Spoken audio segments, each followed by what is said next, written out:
여러분, 소변 보기가 예전 같지 않다고 느끼신 적 있으신가요? 밤에 자꾸 깨서 화장실을 다니거나 소변 줄기가 약해지고 시원하지 않아서 답답한 경험 있으시죠? 흔히들 나이 들면 다 그런 거 아니야? 하고 넘기시는 분들 많지만 사실 이건 단순한 노화가 아니라 전립선 건강의 위험 신호일 수 있습니다. 50대 남성 중 무려 절반 이상에게 나타나는 증상입니다. 안녕하세요. 동식비뇨기과 원장 양승환입니다. 오늘은 중년 이후 남성이라면 누구나 한 번쯤 겪는 전립선 비대증에 대해서 말씀드리겠습니다. 오늘 이 영상을 끝까지 보시면 그 원인과 증상, 치료법, 생활 속 관리 방법까지 완벽히 정리해 드리겠습니다. 특히 증상이 비슷해서 많이들 헷갈려 하시는 전립선암과 전립선 비대증을 어떻게 구별하고 대처해야 하는지도 알려드릴 테니까요. 꼭 끝까지 시청해 주시기 바랍니다.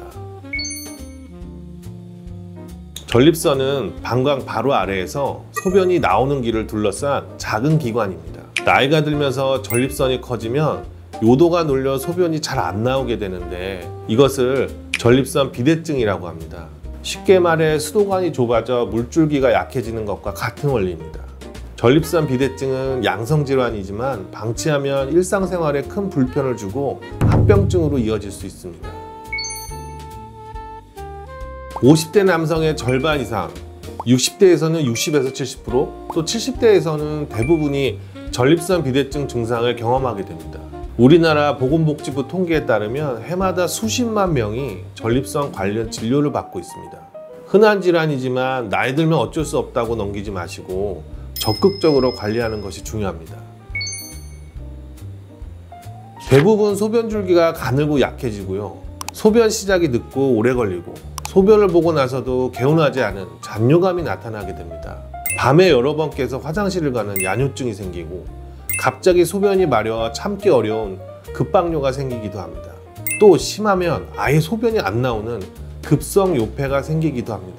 이런 증상들은 단순 불편을 넘어서 방광 기능이 저하되고 신장 손상으로 이어질 수 있어서 주의하여야 합니다. 첫째, 나이와 호르몬 변화입니다. 50세 이후부터 전립선이 점차 커지면서 요도를 압박하게 되고 관련된 여러 병증이 발생하게 됩니다. 둘째, 생활 습관입니다. 술, 카페인, 짠 음식, 운동 부족, 비만, 스트레스 등이 증상을 악화시킵니다. 이외에도 가족력, 고혈압, 당뇨 같은 만성 질환도 전립선의 건강을 영향을 줍니다.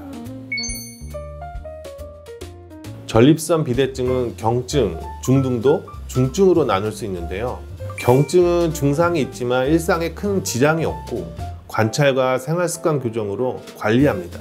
중등도는 잔뇨감, 밤에 자주 소변을 보는 야간뇨 등으로 일상생활이 불편해지고 삶의 질이 많이 떨어지게 되므로 적극적인 약물 치료가 필요하게 됩니다. 중증은 급성요폐, 신장기능 저하 같은 합병증이 나타나며 심하면 수술이 필요할 수도 있습니다. 전립선 비대증은 병증의 단계별로 적절한 대응만 잘하면 삶의 질을 충분히 지킬 수 있는 질환입니다.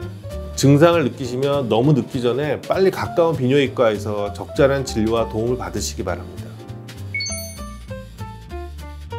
많은 분들이 헷갈려 하시는데 두 질환은 본질적으로 다릅니다. 전립선 비대증은 양성질환으로 주로 배뇨장애 중심이고 생명을 직접 위험할 정도의 질환은 아닙니다. 하지만 심해지게 되면 일상생활에 많은 불편을 주어 삶의 질이 떨어지게 됩니다. 전립선암은 악성 종양으로 초기에는 증상이 거의 없거나 전립선 비대증과 비슷한 증상들이 나타납니다. 그래서 많이들 혼동하고 조기 치료의 시기를 놓치게 되기도 합니다. 병이 진행되면 혈류, 체중 감소, 뼈 통증 같은 전신 증상이 나타날 수 있습니다. 겉으로 보기엔 소변 불편 등 비슷할 수 있으나 비대증은 전립선 크기 문제, 암은 비정상 세포 증식이라는 근본적 차이가 있습니다. 증상만으로는 두 질환을 구분할 수 없고 반드시 검사가 필요합니다. 검사의 방법으로는 가장 간단하고 빠른 검사로 주로 PSA 혈액 검사를 하게 되는데 수치가 높으면 암 가능성을 의심합니다. 보통 4나노그램/ml 이상이면 정밀 검사가 필요합니다. 직장 수지 검사는 의사가 손가락으로 전립선을 만져 단단하거나 결절이 있는지 확인합니다. 초음파 검사로는 전립선 크기와 모양을 확인해 비대증 여부를 봅니다.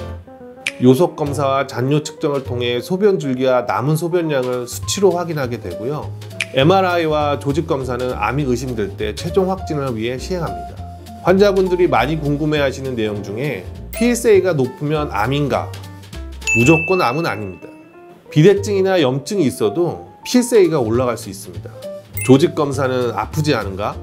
국소 마취 후 진행해서 큰 통증은 없으며 검사 후 하루 이틀 정도는 소량 출혈이 있을 수는 있으나 크게 걱정하지 않으셔도 됩니다. 약물 치료로 전립선 근육을 이완하거나 크기를 줄이는 약을 사용하여 치료합니다. 약물로 조절이 안 되거나 합병증이 생기면 수술 치료를 하게 되는데, 수술 치료 방법으로는 경료도적 전립선 절제술이 표준 치료법입니다. 최근 기계 장비의 발달로 절제에 사용되는 다양한 레이저 장비들이 출시되고 있는데, 이와 더불어서 최소 침습적인 다양한 치료 방법들도 떠오르는 이슈로 관심을 받는 중입니다. 향후 전립선 수술에 대해서는 여기에 대해서만 중점적으로 다뤄보도록 하겠습니다. 약물은 꾸준히 복용해야 효과가 유지되며 어지러움증이나 성기능 변환 같은 부작용이 있을 수 있어서 의료진과 상의해야 합니다. 수술은 되게 안전하지만 드물게 출혈이나 요실금 같은 합병증이 생길 수 있어서 수술 전 관리가 매우 중요한데요. 대부분의 환자는 수술 후 일주일 이내에 생활이 가능하면서 무리한 운동이나 음주는 한 달 정도 피하는 것이 좋습니다. 정기적인 추적 검사로 재발 여부를 확인하는 것도 중요합니다. 검사와 치료가 두려울 수 있지만 대부분 짧은 시간에 끝나고 안전하게 진행됩니다. 실제로 치료를 받은 많은 환자분들이 생각보다 간단하고 삶의 질이 달라졌다고 말씀하시기도 합니다. 만족도가 꽤 높습니다.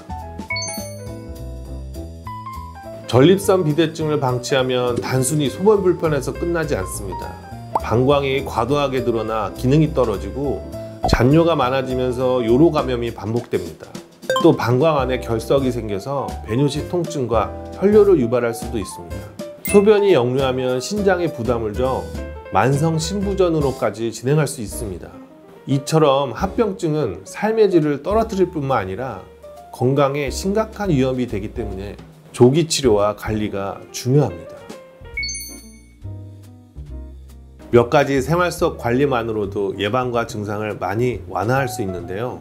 자기 전에 수분 섭취를 줄이면 야간뇨가 많이 완화되는 것을 볼 수 있습니다. 되도록 저녁을 일찍 드시고 잠자리에 들기 전에 수분 섭취를 최대한 줄여주세요. 술과 카페인을 줄이고 규칙적인 유산소 운동으로 체중 관리를 해주십시오. 또 소변을 오래 참지 않고 규칙적으로 배뇨하고 충분한 수면과 스트레스 관리하기, 기름진 음식을 피하고 채소와 과일 위주의 식단으로 균형 잡힌 영양 섭취 등은 전립선 건강에 많은 도움을 줄 수 있습니다. 아침에는 물 한 컵과 가벼운 스트레칭으로 시작합니다. 점심은 채소 위주로, 저녁은 과식을 피하고 수분 섭취는 자기 2시간 전까지 마무리합니다. 저녁 식사 후 가벼운 산책을 하면 배뇨에도 도움이 됩니다. 규칙적인 생활은 비대증 완화뿐만 아니라 암 예방에도 긍정적인 영향을 줍니다. 생활 습관을 조금씩 개선하면 치료 효과가 훨씬 좋아지고 재발 가능성을 낮출 수 있습니다. 전립선 건강은 조기 진단이 핵심입니다. 40세 이상 남성은 매년 PSA 혈액 검사와 전립선 검진을 권장합니다. 가족력이 있거나 증상이 있다면 40대부터 검사를 시작하는 것이 좋습니다. 정기 검진에는 PSA, 직장 수지 검사, 필요시에는 초음파 검사를 통해서 종합적으로 확인합니다. 정기 검진을 통해서 조기 발견하면 치료 결과가 훨씬 좋아집니다. 특히 전립선암은 조기 발견 시 완치율이 매우 높다는 점을 꼭 기억하시기 바랍니다. 혹시라도 검사나 치료가 두려워서 미루고 계신다면 생각보다 간단하고 안전한 절차라는 점을 말씀드리고 싶습니다. 오늘은 전립선 비대증에 대해 알아보고 전립선 암과의 차이점 등도 살펴보았습니다. 겉으로는 증상이 비슷할 수 있지만 확실한 구분의 핵심은 검사라는 점 꼭 기억하시길 바랍니다. 불편한 증상이 있다면 단순히 나이 탓이라 넘기지 마시고 꼭 전문의의 진료를 받아보시길 권장드립니다. 다음 영상에서는 많은 분들이 극심한 통증으로 응급실을 찾게 되는 요로결석에 대해서 말씀드리겠습니다.